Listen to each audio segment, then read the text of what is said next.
right, here we go. It's another edition of the Saturday Sports Rush. How we doing on this Saturday? Man, I am pumped up because coming up tomorrow night, it is Game 7, Oklahoma City versus your Indiana Pacers. You got to be excited about that. So tell me what you're doing on this Saturday. You know what I did? I got a chance to get out to the pool a little bit. 9 years of living in this apartment complex, a gorgeous set of pools at the clubhouse, and I have never been. Well, today it was hot enough, it was sunny enough, and I was free enough that I decided to catch a few rays this afternoon. So I feel good. I got my vitamin D. We've got a big show for you. It's one we're sticking around for. And while we mention sticking around and our Saturday show, we want to mention subscribe. You've got that subscribe button right there on the page. Make sure you subscribe to the Sports Rush with Brett Rump YouTube channel. It's just the right thing to do. Helps us out. We're trying to build this program on YouTube. And for those of you who've been part of us when we were on radio, we certainly appreciate you. If you've already subscribed, how about sharing the channel and letting friends know that we talk local sports, hopefully each week. Now, things got all out of whack last week because I was traveling on Saturday, Sunday. We had Tin Caps baseball. Things just didn't work out last week. And so had a tough time getting a live show on over the weekend. But generally, we're going to try to sneak in at least an hour every week to get you up to date with some of the latest breaking stories, give you our opinions on what's happening. But today's a great show because we've got a Game 7 with the Indiana Pacers to decide an NBA championship. We have got that coming up tomorrow night, and we're going to be all over it because the best in the business at covering the Indiana Pacers is going to join us, Scott Agnes from the Fieldhouse Files. And I will just tell you this, and we'll mention it when he comes on with us. If you haven't subscribed to the Fieldhouse Files and you are a Pacers fan, you need to get subscribed. It is well worth the nickel or dime it costs you each month to get inside information about the Indiana Pacers, and so do that. But Scott Agnes, who is in Oklahoma City, is going to be joining us coming up in a few. And of course, you're probably thinking, where is Adam Lundy? You know, Adam Lundy's usually on the show. Well, there he is. We'll bring him on in. Hey, Adam, next to me, you're looking kind of pale, man. hey, I know. I don't know how you've gotten so tan. I've been out. I've been doing things. I've been doing a lot of activities this summer. I can already list off, Cedar Point, Kings Island, Columbus Zoo, Fort Wayne Zoo. I've been going out. Still pretty pale. I do tan fairly easily, but also I Mm. did spend some time at the pool. I spent about an hour at the Ah, pool. Had about an hour at the pool. It's not spray on, it's not makeup. the makeup department didn't get you today. No, the makeup department did not take care of me today. I took care of Oh, my own. No, this but is no, what it's you good to get. be here, man. Yeah, so it's a great weekend. Got nice hot temperatures. Are you a hot weather guy or a cold Uh, weather guy? In other words, if we had an extreme, like let's say cold in the single digits or highs around 95 degrees, and I'll say around meaning anything 93 or above. Which, what are you? The cold temperature guy? Can you put up with the cold better than the hot? What do you like?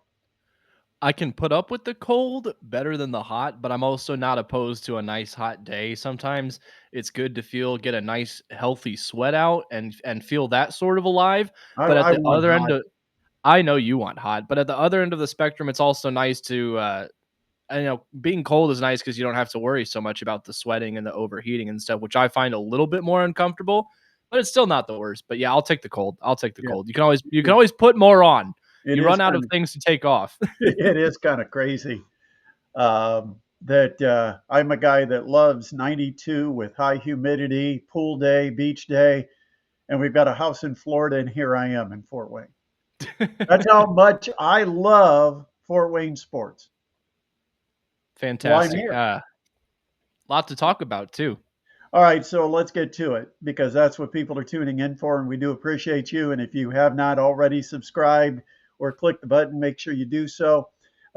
We've slowly grown at this rate. We will hit our goal of 1,000 subscribers somewhere around 2028. Hit But we're subscribe. getting there. I mean, it's forward progress, man. It's one of those things that just doesn't happen overnight. People have to find us. People have to remember to tune into us. We've got a different schedule than we had on radio, but we've got to talk about the Indiana Pacers.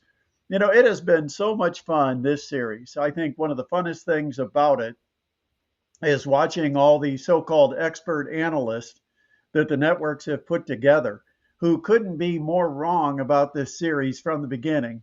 90% of them said that the Oklahoma City Thunder would win it in 4 or 5. Then when the Pacers won game one on the road, then they said, well, it might go 6. But I'm not wavering. Oklahoma City was the best in the NBA all year long.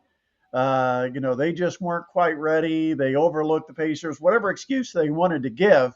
Halliburton hit a miraculous shot, but ultimately they wanted to make it a 5 or 6 game series.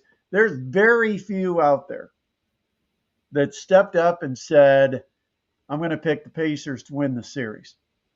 There weren't very many that thought this was going to be competitive and get to a 7th game. Most of them had 4 or 5. Occasionally, you'd get a 6, especially after the Pacers won game one. But this has been a terrific series.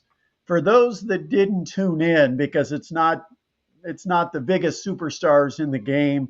It's a couple of teams that don't get as much national TV exposure, so America's not quite as familiar with these lineups. They have missed some terrific competitive basketball.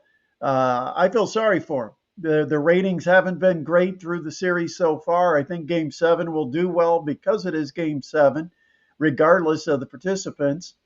Um, but it's been a great series, and the Pacers once again surprise a lot of people with a dominating win. It's not surprising them that they won because they were at home, but it's the fact that they absolutely crushed OKC, up by 20 at the half, up by 30 at the end of the third quarter, one-sided all the way. It was a laugher.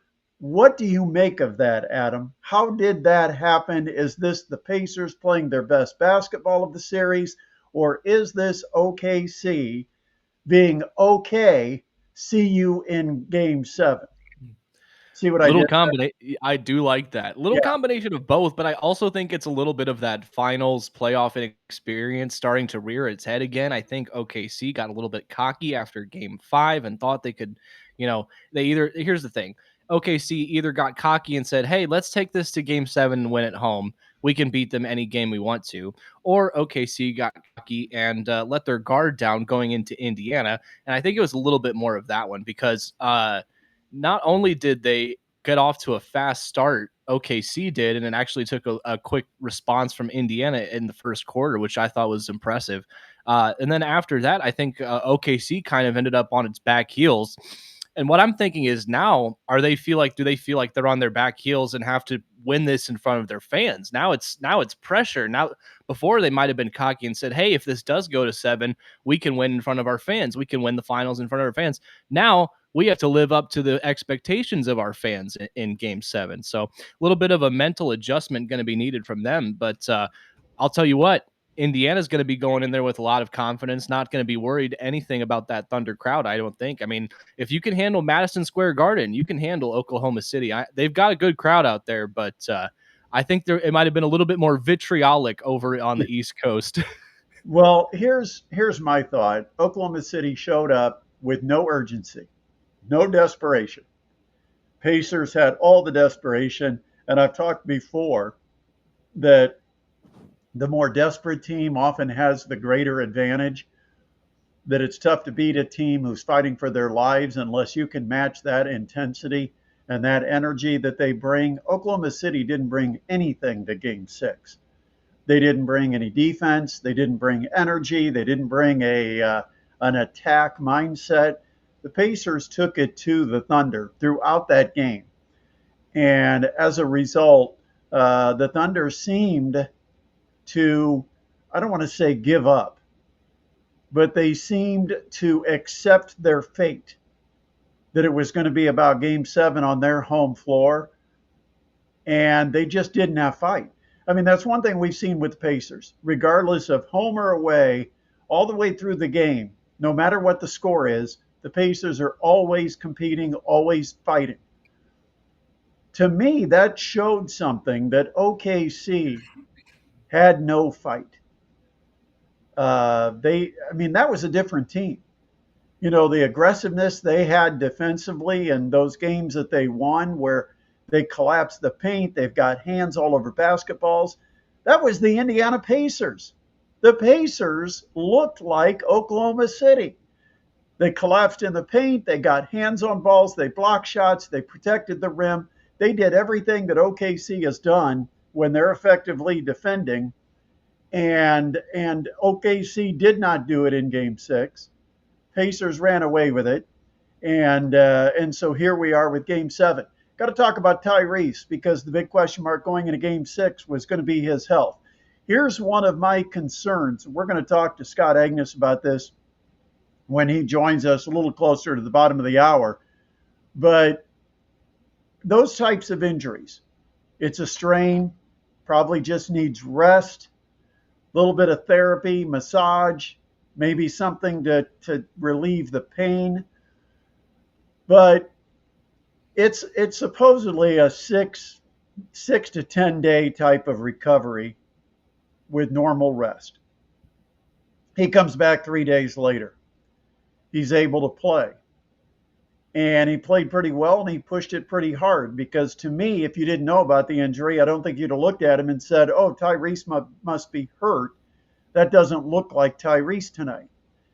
And my concern is it may have felt fine when he played because he had that adrenaline. He had the crowd giving him that extra juice. He had therapy for 3 straight days. He was at home so he could get 24-hour therapy. There was no travel time. There's no having to get dinner because you're not having a cook or somebody make you dinner. All of a sudden now you go on the road and it's totally different. You have to sit in a plane for a couple of hours. That's probably not getting therapy. You've got to get on a bus and get to the hotel. That's probably not getting therapy. You have to go to meals, however they are being served, whether it's in a conference room, whatever the situation is. I'm not exactly sure how NBA teams get their meals. I think you could get room service if you really wanted to. Okay, but but the rest of it, yeah, all but it's valid. still much more complicated to get round the clock therapy True. because the people providing the therapy have to go get dinner too. So it's a little different with the schedule. But once you've pushed it and you pushed it ahead of time, does it come back 100%? In other words, it looked like things went well on Thursday night, but now what?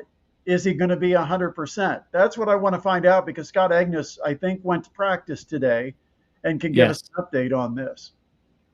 Yeah, and it will be interesting to see. I mean, I guarantee you he's going to play regardless of how his leg's feeling. I think it's just like you said, a matter of how much healing you can get on the road and in these couple of days in between games. He kind of actually seemed to loosen up a little bit throughout the game, so I don't know if maybe just kind of getting it stretched out and going is good for it, but a little bit tight to start Game 6. But another good thing about Game 6 is that it was such a confident blowout that he only had to play 23 minutes. So that's also huge too. Yeah, and Oklahoma City didn't play their starters in the fourth. Were you surprised that they kind of threw in the towel at the beginning of the fourth quarter, said we're on to Game 7, it's not our night?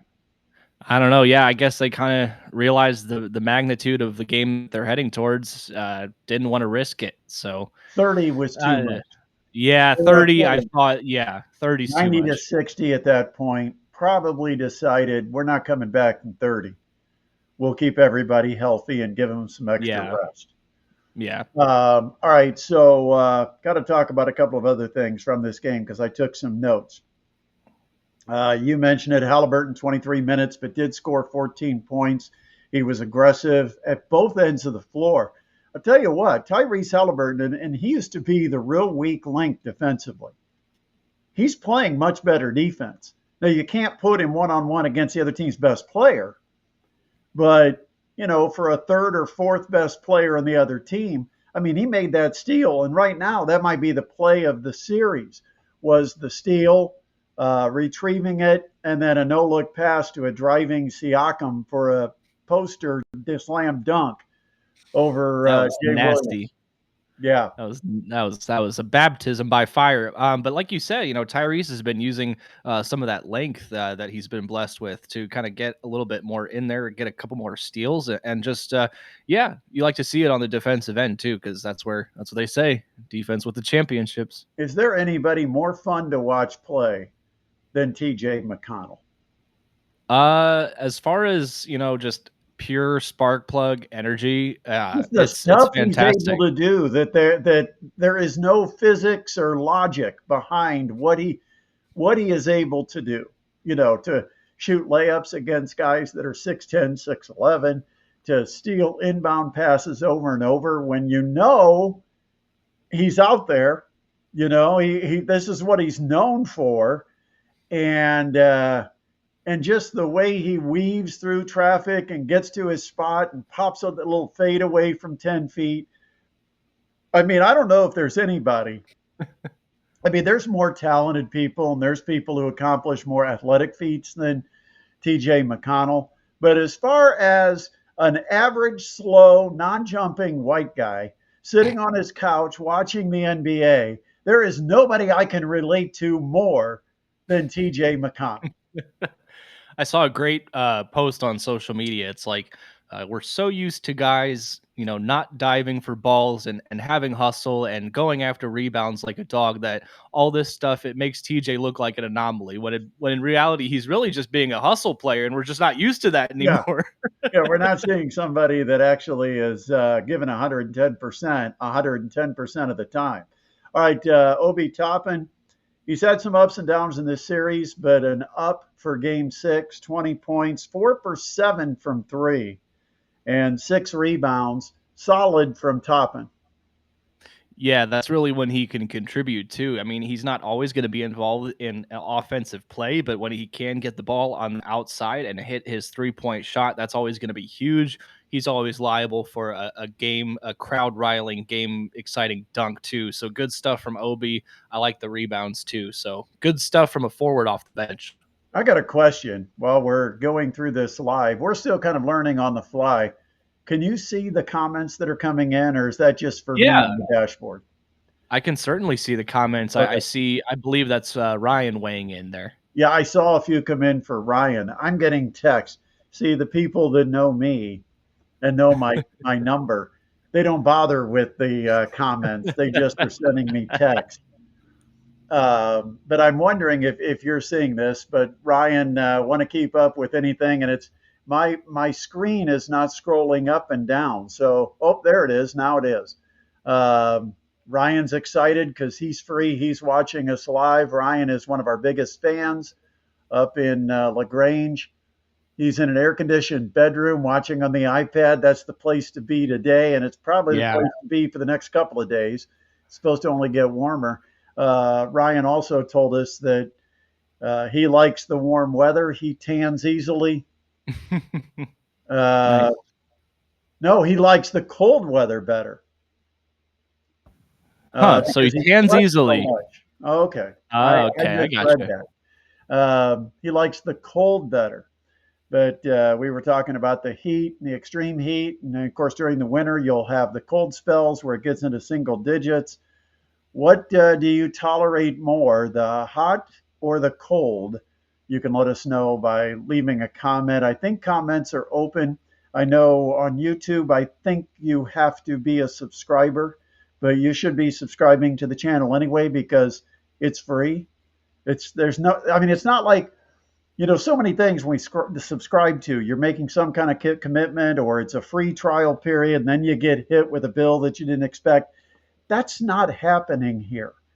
When you subscribe, all you're doing is basically sending a message to YouTube. Hey, this show is worth my time and I enjoy watching the content. That's it. And it really does help us. And we really do need help.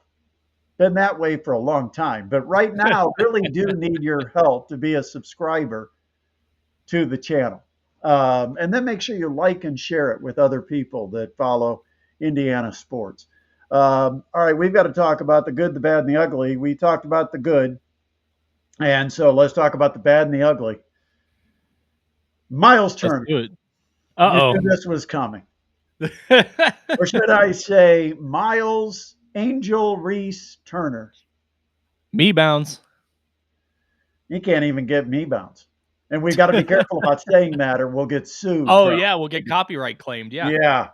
Yeah. So we'll stay away from that. But But yeah. Turner was 1 for 9. He's 37% field goal in this series. 37%. He is 20% 3-point shooting in this series, 5 of 25. And he has 18 total rebounds over the last 5 games. That's 3.6 rebounds a game. I'll give you 2 players that have that many rebounds or more in the last 5 games. TJ McConnell, who has the exact same amount, and Tyrese Halliburton. Yeah, I mean, I knew TJ would somehow sneak on there because of his just hashtag dog mentality. But and Tyrese has the length. But I mean, you are a center. You're pushing 7 feet. You got to grab some boards, my man.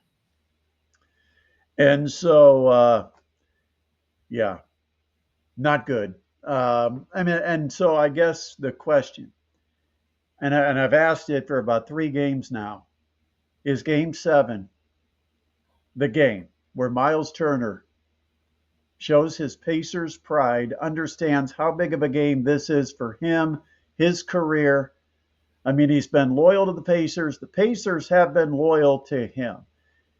It's time that Miles Turner does his part and plays a little darn better than he played in Game 6. The team didn't need him, but I have a feeling before this series is over and there's only 1 game left in the series, the Pacers do need him. And you don't want to live with the reputation that you played 10 years, went through the ups and downs of a 10-year career, finally got your chance, and you didn't deliver. And right now, he had a couple of okay games, but he's not playing well right now. And the Pacers need one of those breakout where he hits 3 or 4 3-pointers and hits some big dagger type shots. And right now he's getting them and he's not hitting them. Yeah. Excuse me. Would be great to have a Miles Turner statement game alongside hopefully a nice one from Tyrese Halliburton in a Game 7. Bring home a championship to Indianapolis, especially like you said with Turner, who has been with Indy for so long. You'd love to see it. So I'm going to say I need at least 20 and 10. I need a 20-10 game at minimum. Whoa. Miles Turner. All right, let's talk about the Pacers defense and the wrinkle that they added to Game 6 that we had not seen. They had, throughout the playoffs, played full court pressure on the other team's point guard or whoever was bringing it up the floor. They dropped off the full court pressure in Game 6, but then they added a double team where if SGA or Jalen Williams showed the number on the back of their jersey, the defender came. And they came with hands low. I said it's exactly what OKC was doing to the Pacers. The attack in the paint with the second defender coming from the blind side. I thought it was a great strategy. It seemed to frustrate those guys. They were not nearly as good in Game 6 as they had been. So I'm interested to see how Oklahoma City responds to that. Do they change something offensively? And number 2, do the Pacers stick with that type of defense? Because I thought it was effective. The guy that we should ask those questions to is now joining us because We listen as a nation when we get to a situation like this and our team is on the biggest stage. All of a sudden, the national people start talking about our team, and you find out just how ignorant they are and how little they have watched our team. But the guy who's been right there in the trenches with this Indiana Pacers squad for years now and has the premier website that you should be subscribed to. If you haven't, you should be. If you follow the Pacers at all, you will follow them more effectively and efficiently. And the guy right now is sitting down in Oklahoma City willing to join us. And it is Scott Agnes. And let me just see, there he is. Scott, how are you, man? How's OKC? Attending Pacers and Oklahoma City Thunder practices. We were able to talk to them for the final time. And one of the odd things about this, not only is the excitement of a game seven, Brett, but the other thing here is usually you don't know exactly when your season ends. And here we know, no matter what, the Pacers, the Thunder, their season's done after this. So today was their last practice. Tomorrow's their final shoot around, and then the big one coming up tomorrow night. Let's go back to game six. OKC just seemed to be satisfied to come to Indy to go through the motions. I did not see the fight, the energy, the desperation out of Oklahoma City in game six. You were there. What did you see? I saw a Pacers team that made an adjustment, and for whatever reason, the Thunder failed to adapt to it. It was something they have seen before in terms of the Pacers' defensive pressure. This is one of the things I'm writing about here today at Fieldhouse Files. Is the Pacers have been pressuring full court, and generally against most teams, that's one of their superpowers. That's one of their advantages because they'll wear you out and then play the next guy. They'll wear that guy out, they'll play the next guy. Doesn't exactly work with the Thunder because they have that depth that can match one-to-one there. The difference, though, is by pulling guys back. Instead of 94 feet, they're going to about a half court or maybe a little bit further, and it's slowing down how much the Thunder can get downhill. It's preventing them from getting into the paint. They're clogging up the middle and forcing outside shots, something that the Thunder have not done well at all this season. So the Pacers found success, and we didn't see that urgency or that response from the Thunder. That was what was so surprising. I agree. And now moving into game seven. You said it's the last game and you expect OKC to make adjustments. What adjustments do you expect to see, and what will the Pacers do in response to those adjustments? Is it going to look like game six? Because that didn't work too well for Oklahoma City. Yeah, if you're the Pacers, why wouldn't you go back to that and use that up until its effectiveness, right? It's the Thunder were all saying the right things. Hey, we've seen this before. We did not handle it well. We watched film. We know what we need to do. Now it's about executing. And one of the things I've enjoyed most about this series, Brett, is just the chess matches. And what I think I've said all along, I'm sure I've said to you here, is the Pacers' biggest advantage in this series where they're so equal at so many different places is coaching. 25 more years of experience from Rick Carlisle. He has an NBA championship. He has decade-long coaching. Where is Mark Dagnall? One of the up-and-comers, no doubt. Just 40 years old, though. And so I think this is an area where nothing gets to Rick. No pressure, no big game experience by any means. He's been through it. And so I wouldn't be surprised if he has a couple other things maybe up his sleeve as well for the Pacers to get to here. Just in how they defend is the biggest thing and the biggest area to watch, right? Is for OKC to win, they got to have a massive performance from Shai Gilgeous-Alexander. He's got to show why he's MVP and why he is the best player on the floor, as we all agree coming into the series. He can easily score 30 without a doubt.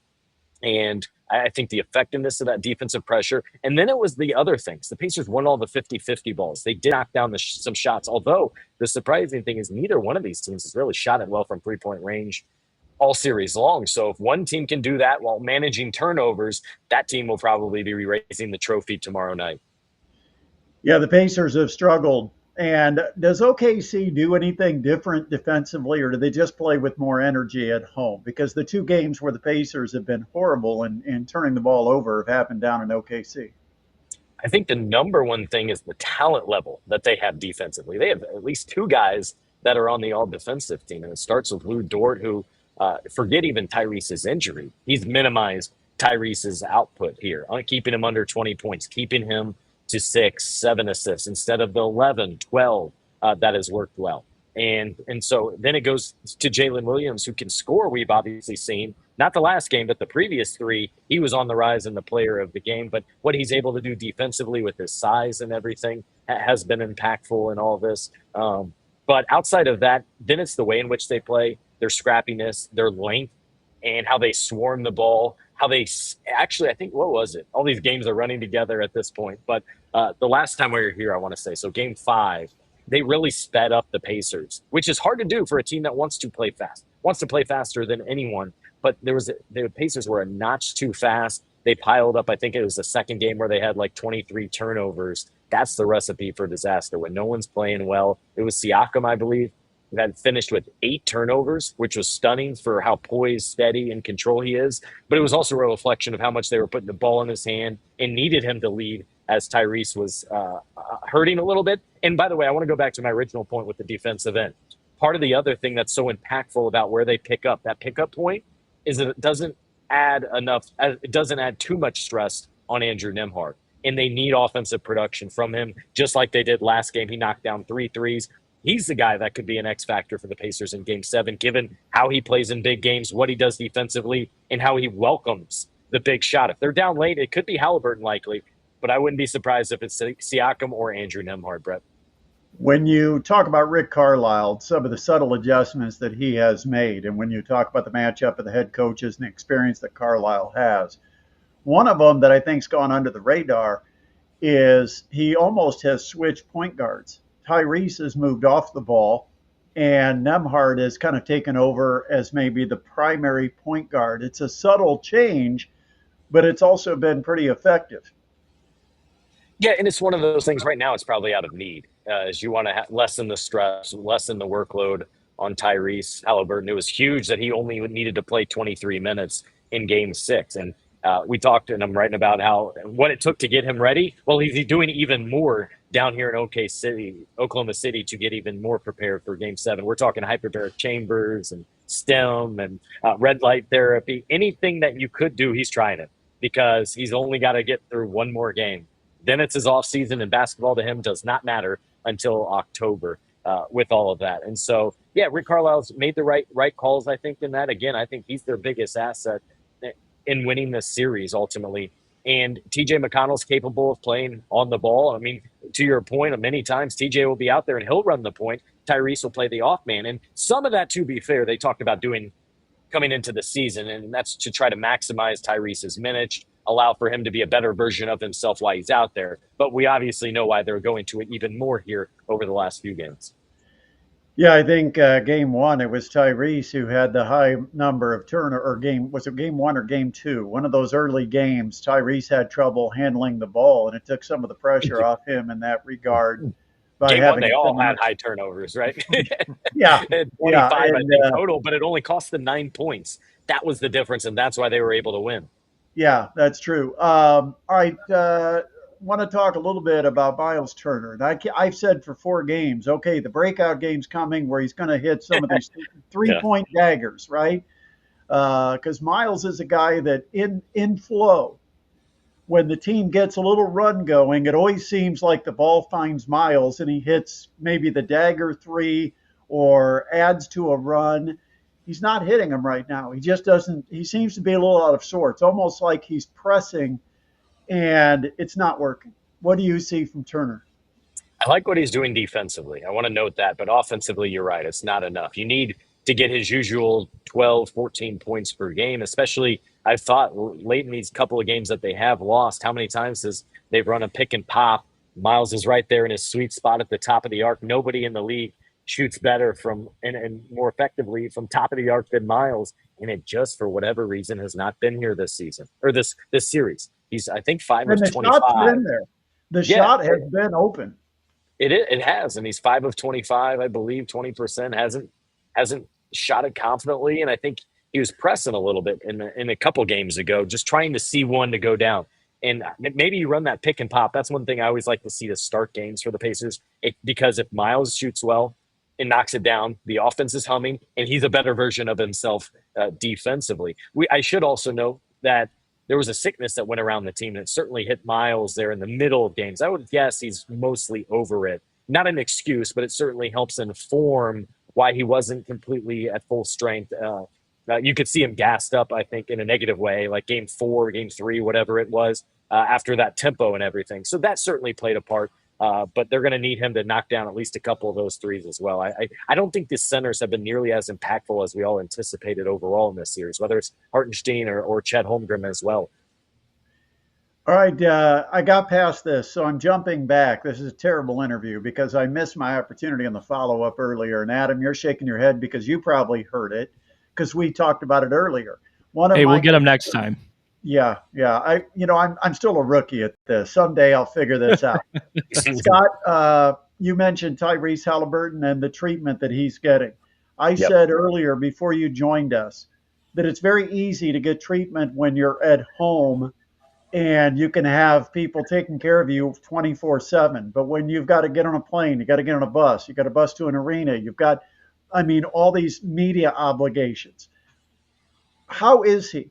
Because the other concern I had was it's easy to get ready for one game when you put 3 days worth of 100% of your effort into preparing for that game. But a lot of times, if you push an injury like this, it comes back worse than it was, and maybe it's even harder for recovery. Where do you know him to be, being with the team and being at practice today? Yeah, I would say, surprisingly, it's actually better when they're on the road. The only difference, I don't know if they have a portable hyperbaric chamber. And that's something he's been sleeping in and taking naps in, and something a lot of these elite athletes believe in. I don't know this, but I would assume they either rented or went out and bought. It's worth $10,000 or whatever it costs, right? It's like something out of a sci-fi movie, isn't it? But that's the one thing I know. Previous players rehabbing Achilles injuries, they go up to Carmel, Indiana, and go in a hyperbaric chamber, for example. But everything else, it's easier. You know why?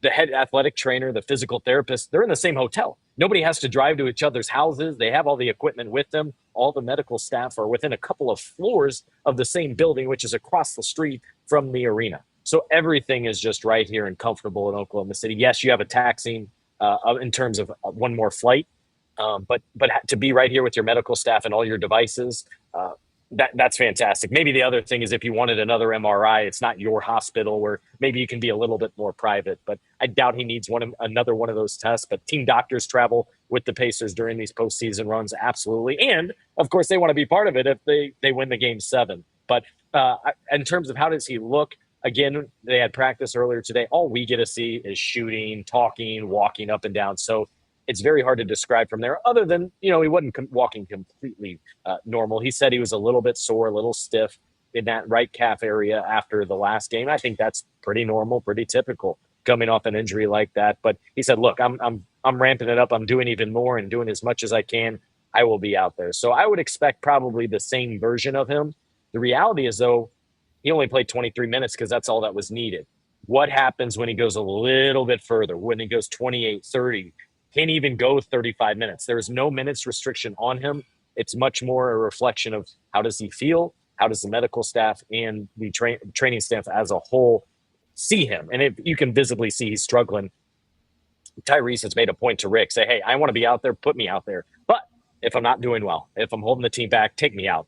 We're not holding back this team whatsoever. And I thought that was very mature and leadership quality from Tyrese as well. I know they probably don't give you a lot of details on the calf, but I find it interesting that where we see him rubbing, when he's rubbing it out, is closer to what I know to be the Achilles than the calf. Achilles sounds like a much scarier injury.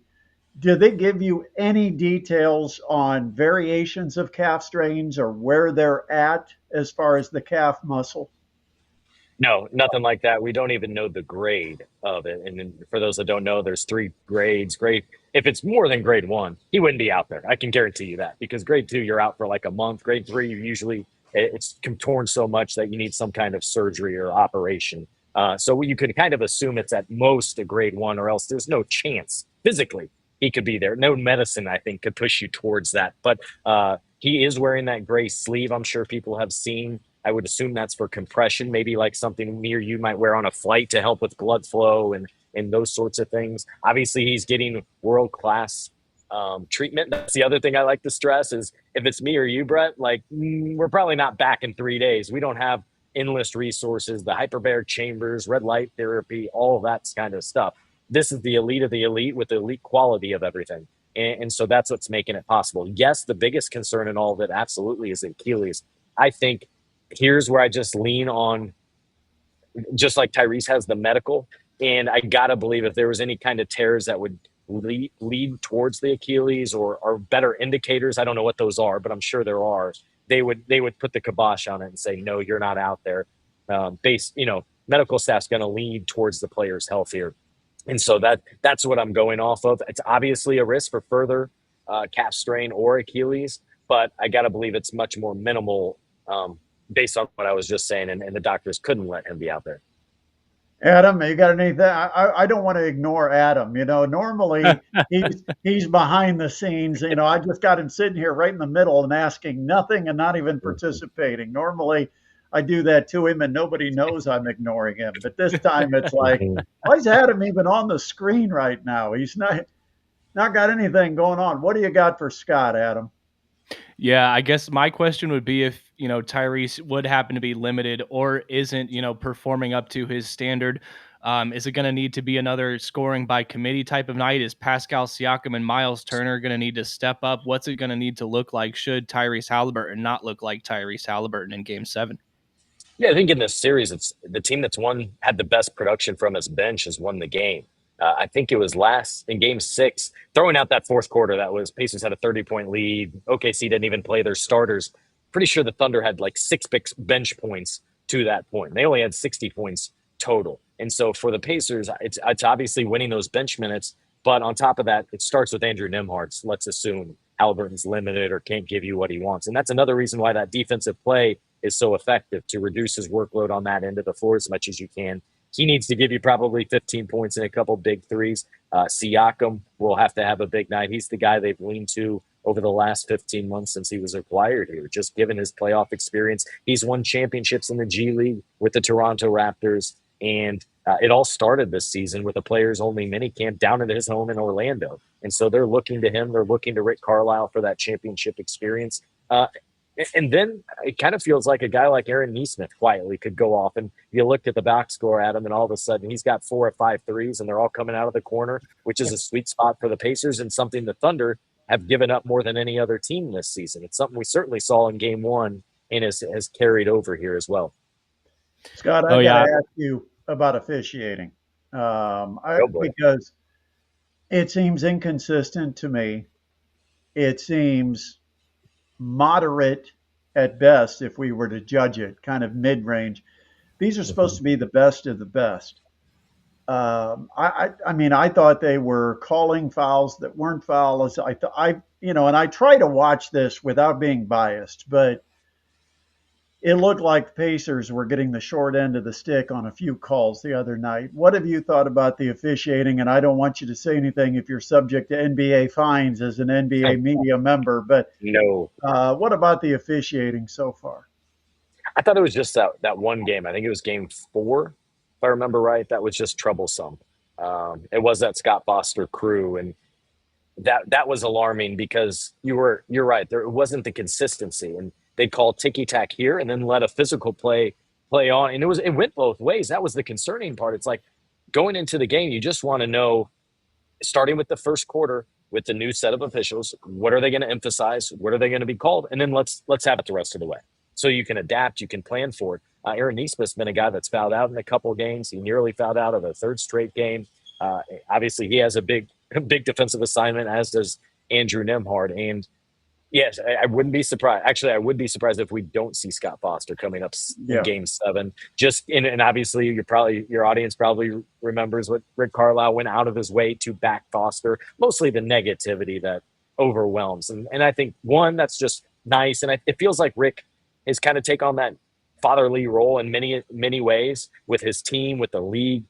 Anytime another coach gets fired, he speaks up for the individual. He's also 19 years the president of the Coaches Association. So it's not unusual for him to speak out for an individual. I even go back to before Game 1, Brent, where he did for Doris Burke. He started his press conference of the NBA Finals mentioning, hey, I don't like all the negativity and the rumors out there about Doris Burke and what she's done for the game, et cetera, et cetera.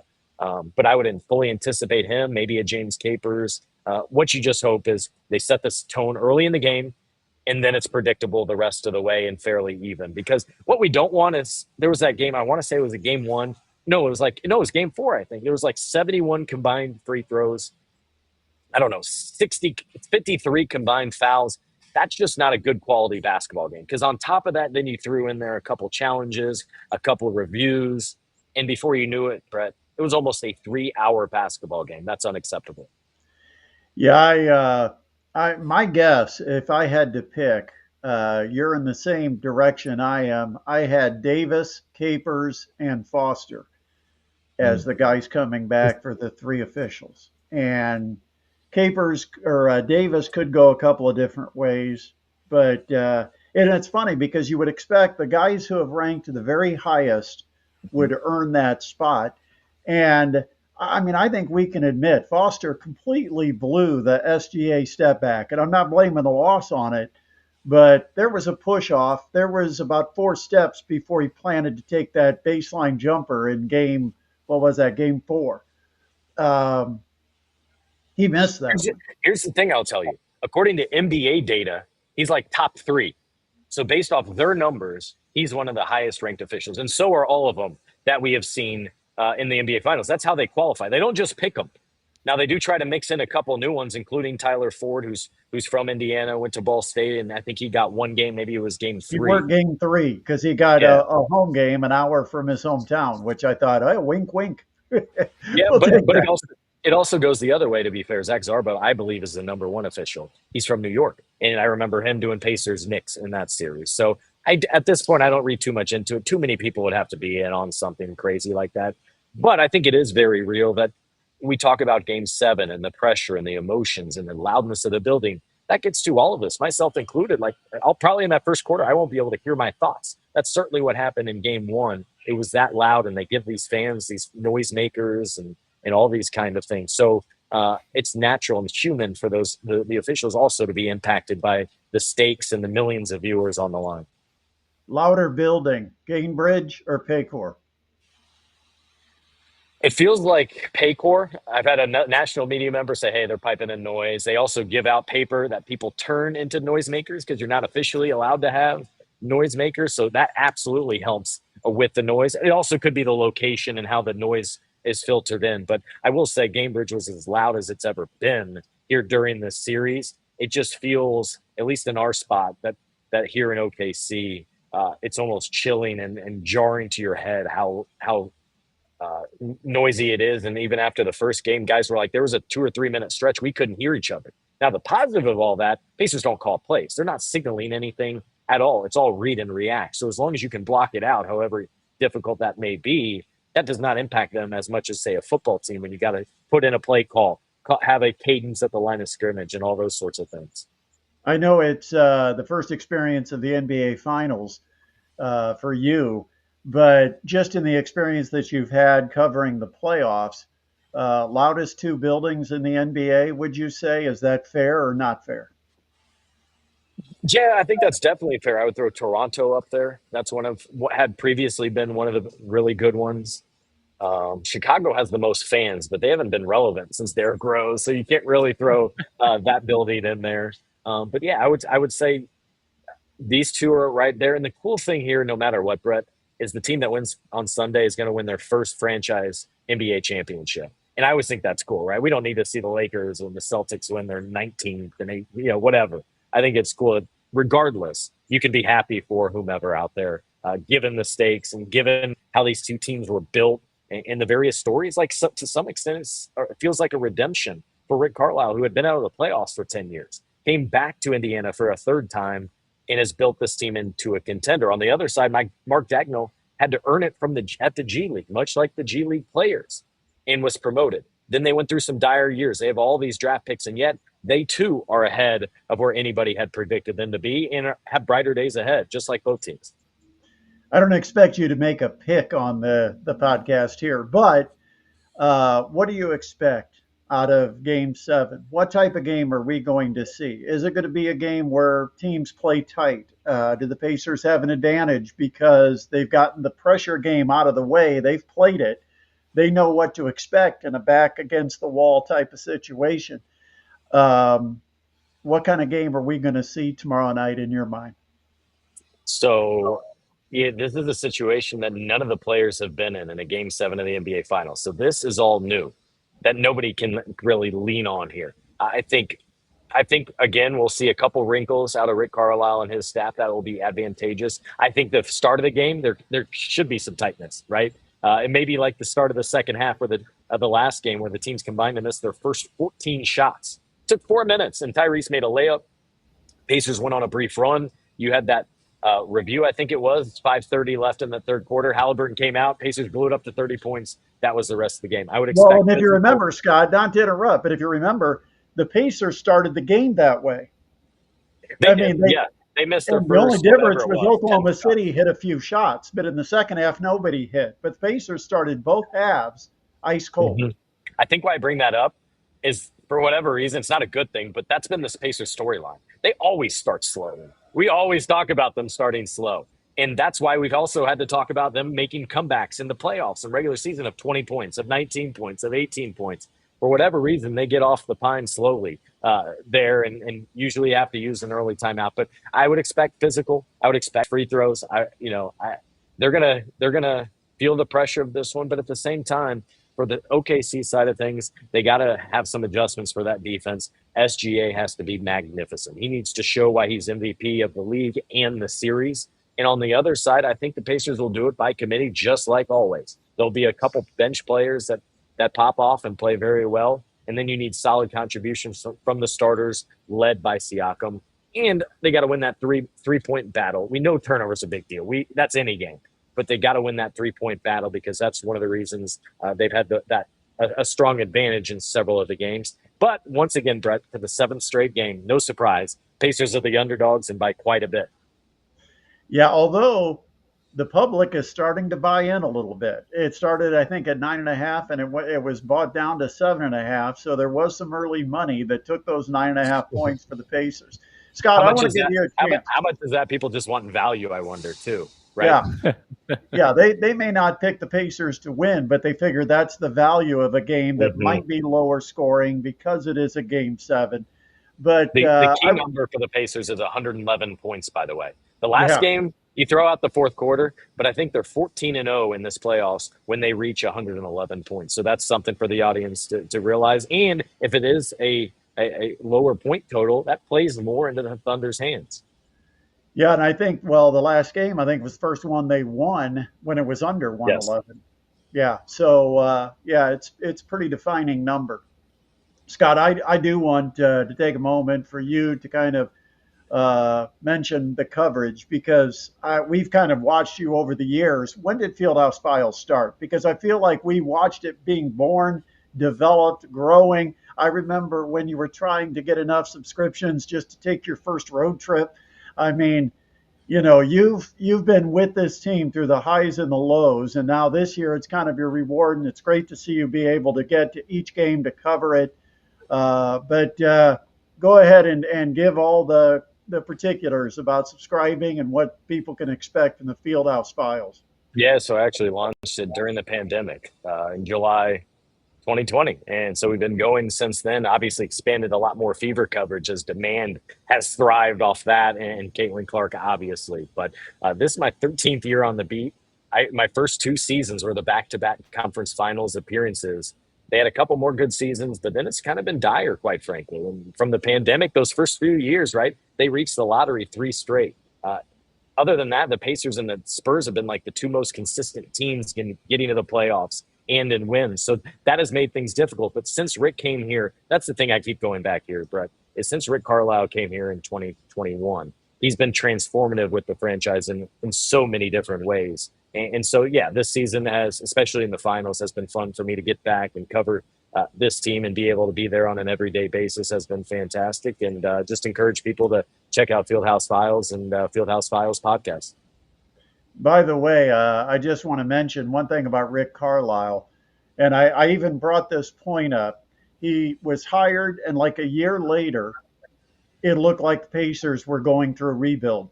They were going to Mm-hmm. go with younger players, and And I thought, Rick Carlisle didn't come here for this. I don't know if he's going to stay or if he's even the right guy because his history had always been to take experienced teams to the next level. And he's done a terrific job with this group. I mean, it just seems like it's been a match made in heaven with how he has coached the young talent, and the Pacers have gotten so much out of draft picks, out of some of the trades they've made. Kevin Pritchard and Chad Buchanan deserve a lot of that credit as well. Yeah, absolutely, all of that, and now they're on the brink of something special. Now you're at the point when you start to think about if the Pacers should win, the individuals behind the scenes. I first go to Slick and Nancy Leonard because this franchise isn't there if not for them, and unfortunately, Slick isn't here to enjoy it. But Nancy, who's battled health concerns throughout most of the season, was able to return to her seat right behind the bench. I think during the conference finals. I think about them. I think about the late PR guru, David Benner and such. And I will say to that point, however, none of the players, I give them a lot of credit. And this probably, again, starts with Rick and Pascal Siakam. The players' mindset through this entire playoffs has been remarkably impressive. I would say, especially here in the finals. Now, from a media standpoint, they're not tipping off as much and sharing what things work, even though afterwards they'll be like, hey, my bad, you get it, right? They'll literally say that. But on the other side of it, none of them wanted to understandably answer, like, have you envisioned what it's like with the trophy in your hand? Or what do you expect tomorrow night to be? And they're like, look, we have to get to practice because this is right before practice. We got to get to practice. We got to get to dinner. We got to do rehab and treatment, then get to the next day. We're not even thinking about that. And I think that is the ultimate professional way to do it. It's not easy. Obviously, naturally, some thoughts will creep in all this. But this is the same for both teams. Very young teams generally, young cores that should be here for the next several years. And so for them to be in this spot, now last time it was the Thunder. And the last time Thunder, to be fair, were fielding questions about, is this the start of a dynasty? And I appreciated SGA. Look, we got to win something. We haven't won anything yet. Then they lost game 6. And now all the pressure is on OKC, I think, coming up on Sunday. Do you believe that? They've got the pressure playing at home? Oh, entirely. Oh, that was my opinion. I believe entirely it's all on them, for sure. Nobody expected the Pacers to be there. No one, look at the odds makers. They haven't picked the Pacers in one game. OKC's playing at home. During the regular season, they were 29-1 against Eastern Conference teams. Many picked the Thunder to sweep in this series. They went down 2-1. I could go on and on. Absolutely. Pacers should be playing fearless out there, and I think that gives them a slight advantage. What's the weather in OKC, by the way? Are they getting the heat that we're getting?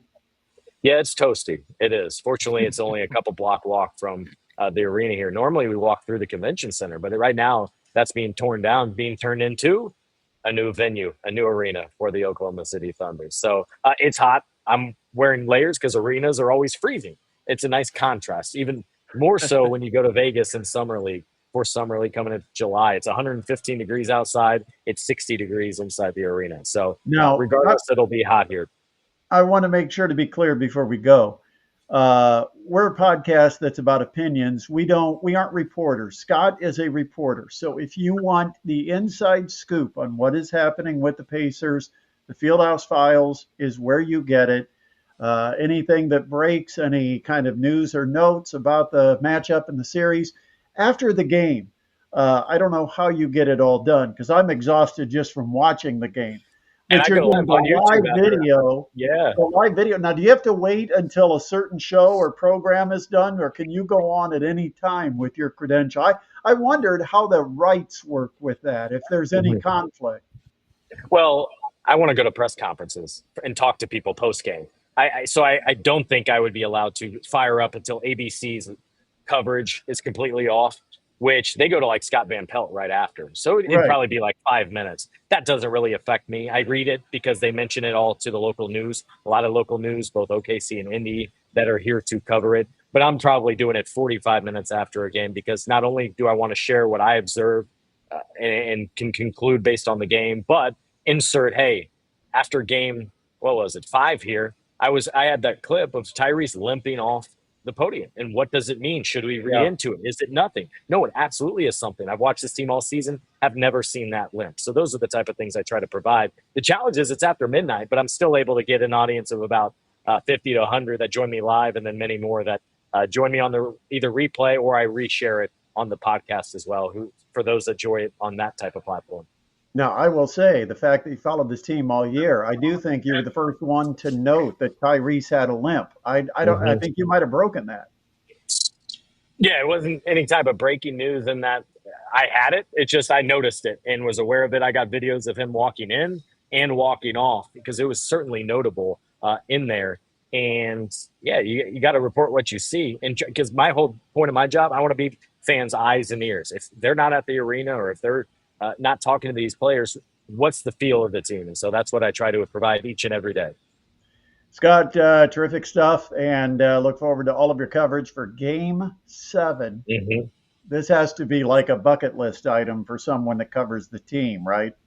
Absolutely. It's a lot of fun, a lot of pageantry that comes with these games and the incredible number of requests and interest in this team now. And the most interesting thing or funny thing to me has been the regurgitation of stories that probably us on the local beat have done months ago or years ago. We all knew about Tim McConnell. I guess national media obviously didn't know about him, for example. I've written John Halliburton stories for the last 3 years. And we all know what kind of impact that TJ McConnell has, or Jenny Busick on the bench. The thing I will take note, though, at the same time, it's great to see so many of these people outside, Carlisle and Halliburton get the national coverage. So many of them do not. So after Game 3, it was Matherin getting all kinds of attention. That's fantastic for a young player and can be good for where they're headed as long as they block out that outside noise like Halliburton's done a good job of. He's a guy that's his words chronically online, but he's made a point throughout this postseason to kind of turn off, to delete the social media apps as much as he can, although I'm sure he'd be like me and he might delete it for a night while you're back on in the morning and you delete it at night or whatever. I think that'd be difficult in this day and age. Are the Pacers taking a charter for their staff? I've not heard. I don't think so. I'm sure there's a family charter plane, but I think it'd be terribly difficult as well, by the way, for the organization to get all those tickets that it would require. And how do you pick staff members? Well, I because wondered about the Game tickets. 1 and Game 2. Yeah, I wondered about the tickets because I thought they didn't know this game would exist until late Thursday night. So I thought maybe they could arrange for tickets with it being such a short notice and turnaround. But yeah, I think it would be a more matter of is OKC willing to give up a section or willing to give up a couple hundred. And I'm guessing how it worked was Thunder were willing to do that for Games 1 or Game 2, and then the Pacers returned the favor. There was a big section of OKC staff members at least Game 3. I saw several hundred of them. That'd be one way to make it work. But Game 7, here's where I would be selfish on the Thunder. I'd say, nope, I'm good. I'll have 200 more Thunder fans, even though it was an upper deck. We earned the right, right? We earned the right. Totally agree. Maybe I'd compensate them a little bit. Here's 30 seats for those that have been there 30 plus years, but we want all our people in the building. I would totally understand that. Hey, enjoy OKC. Appreciate the time, Scott. As always, look forward to talking to you again. Absolutely. Thanks, Brett. Yep, that is Scott Agnes joining us here on the podcast. All right, so Scott's going to have a nice, if I can get, there we go. If I can get, all right. I was hitting the button and I did, for some reason, it wasn't clicking for me. How gracious for Scott down in OKC to spend some time with us on the eve before Game 7. It's going to be a big one. Everybody has counted the Pacers out. It seems like when you least expect something from the Pacers, they deliver it. And that's why it's very hard for me to concede, even though part of my brain is telling me, OKC at home, it's not going to happen. Before the series started, I believe that. I said the only way the Pacers win this series is if they win it in 6 by being up 3-2 going into the game, which would have been played on Thursday night. But this team has sold me, man. It's hard not to buy into what they're cooking. And the way they have overcome obstacles throughout this entire playoff series or playoff run, it feels magical. It feels like they're a team of destiny. The shots that Halliburton hit, the banking off the back of the rim, straight up in the air and down through the hoop. Trust me. You remember that I shot, remember. Knicks fan? Of course. I do remember. Yep. Just feels like this has been a season of destiny. So I think a close game, somehow Pacers find a way to scratch it out. What do you think? You know what? I'm gonna go the same. I'm gonna root for them just because it's a good story. I'm not bitter about them beating my Knicks. You got to be a good sportsman. You want the better team to win, and I want Indiana to be the better team. It'd be great for our home state. As much as I am a Knicks fan, I do enjoy covering sports here in the state of Indiana. I know a lot of sports fans here in the state, and I would like to see them all happy. So, By the way, tomorrow, not only do we have game 7 in the NBA, but my Florida Panthers will be celebrating the Stanley Cup championship oh down on the man, beach in Fort Lauderdale. I hope They've they have a been lot they've of been celebrating all week. If you follow them on Twitter, yeah. they've been in the clubs with the cup, and Barkov is going. Did you see the video where Barkov went to his neighbor's house at 5 a.m., I saw that. rang the doorbell with the cup Yeah, in hand? I also saw a lot of Dairy Queen being purchased, a lot of just a lot of different things to go a little bit crazy. But I hope they have a lot of Crowd ice. surfing with Brad Marchand. And by the way, Sam Bennett announced at a club last night, I'm coming back. Nice. He That's is a free fantastic. agent, and he announced to the crowd he ain't going anywhere. All right, so it could be quite a Sunday with the celebration. The Fever are out in Las Vegas, and then of course the Pacers game 7, which is nice. It's a little earlier tip off, a little after 8 o'clock, not the 8:30, so it'll be a better bedtime. Uh, but uh, Yeah. but still kind of crazy. These games have lasted so long. By the way, one stat that I did pull: Jalen Williams for OKC, 28.7 points per game in the 3 Oklahoma City wins, 19.7, almost 10 points less in their losses. So Yeah. Gotta hold defend them. Williams. Neesmith was torched in game 5, and it was much better in game 6. Yeah, I liked hearing that from Scott. That Naismith, I would like to see that a sneaky, really good performance from him. We've seen it against the Knicks, where he just all of a sudden went ballistic in one game. So maybe we can see that tomorrow night. Of course, we saw all kind of drama in the Fever last week. It's an older story, but Ugh, some fallout from it. The league, to me, made a statement that Caitlin Clark is like any other player. They aren't going to step up to defend her. They aren't going to overly punish those that take cheap shots against her.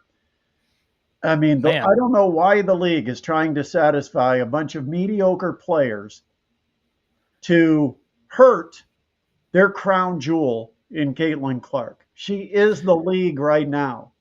50% of the TV ratings you can almost directly attach to Caitlin Clark because that's how much the ratings dropped when she wasn't playing. But the Fever lost a bad loss against the Valkyries out in California. Now they hey, go to yeah. Las Vegas to take on the Aces, and the Aces have Asia Wilson. That will be a fun one to watch because to me, it's two of the top 4 teams in the league going at it out in the Las Vegas desert. I feel like they've done more than say, Caitlin Clark is just another WNBA player. I feel like they've practically declared open season on her, man. I mean, if you're going to send a message that you can blindside push her down to the floor with a technical foul as your repercussion, that's just saying, hey, anybody can just mess with her anytime they want. So, yeah, really bad look. Just not even getting the ejection the night of the game right after the play. And then just to keep it going from there, it was just a really bad look. And then, like you said, game against the Valkyries. Valkyries were just super physical, just did not let the Fever do much of anything. So hopefully they can bounce back, but it's going to be a tough one against Asia Wilson, like you mentioned. Yeah, and Sophie Cunningham made the news because late in the game had the Yeah. takedown of J.C. Sheldon.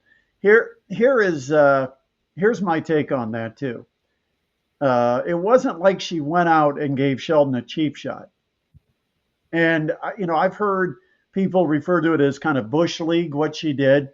No, it was a breakaway, a chance to commit a hard foul, and she took it. It was not, it was a basketball play. It wasn't blindsiding someone and throwing them down or throwing a blindside punch or elbow or anything like that. There was no intent to injure. She just wanted to basically send a message. You mess with my girl, we're going to get back and mess with you. But what to me, it was not, I mean, Sheldon knew that Cunningham was going to take her down. She had to know. It's in baseball, it's the beanball. Yeah. Okay, that's the retaliatory message, and every batter knows it's probably coming.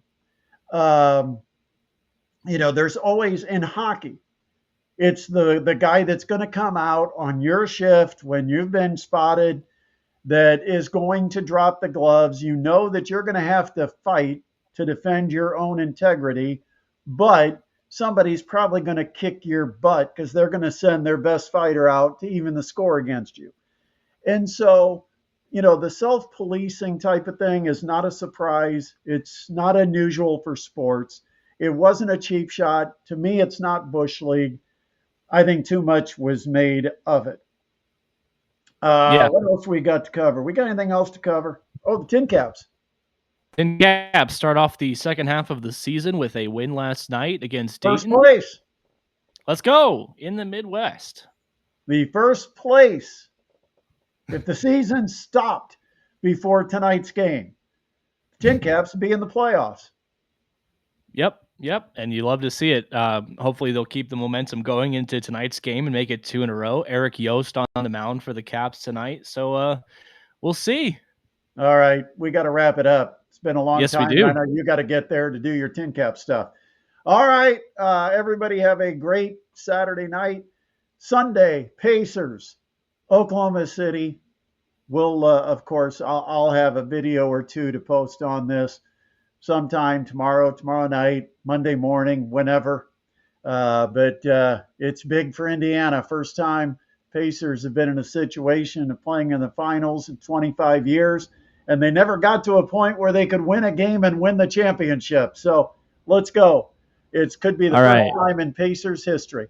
Adam, thanks so much. Big thanks to Scott Agnes for joining us. This has been the Sports Rush, and I am Brett Rump. Join us again next time. Make sure before you leave, you subscribe, you like, and you share the channel. We'll be back again soon right here on the Sports Rush.